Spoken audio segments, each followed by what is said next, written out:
It's autumn now, and that's the perfect time to be planting your spring flowering bulbs. The great thing about bulbs is they're really easy to grow and they're a really cheap way of getting lots of colour in the garden. So, as a general rule, most bulbs prefer a sunny spot. And I've dug over this bed and incorporated lots of organic matter, and that means the soil's quite rich as well. Um, and the first thing you need to do is to set the bulbs out on top of the soil in the pattern that you want. Now, I have talked a lot more about designing in my Designing with Bulbs video. I've talked about how to set bulbs out to get the best display. So if you want a bit more information about that, then do have a look at that. And bulbs, of course, should be planted with their pointy side upwards. So you can see here on this daffodil that they're the old roots there, and that's the plate where the roots will grow from, and this pointy bit is where the shoots come from. I've laid them out into a fairly random pattern, and then all I need to do then is just dig a hole.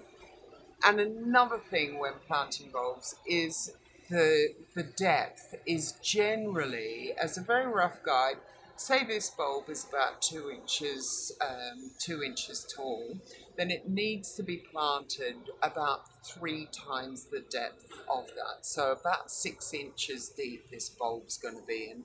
Obviously, if you've got smaller bulbs, then they don't need to go in as deeply. If you've got really big bulbs, they might need to go even deeper. So I'm just using a trowel and I'm going to dig a nice deep hole for it. And then I'm going to use some of this bulb starter. Now this has got mycorrhizal fungi in it, and it just helps the bulbs get off to a really good start. And I'm just sprinkling a little bit into the base of the hole, bulb pointy side up, nestle it in down the bottom, and then infill with your compost. I can pretty much forget about these now.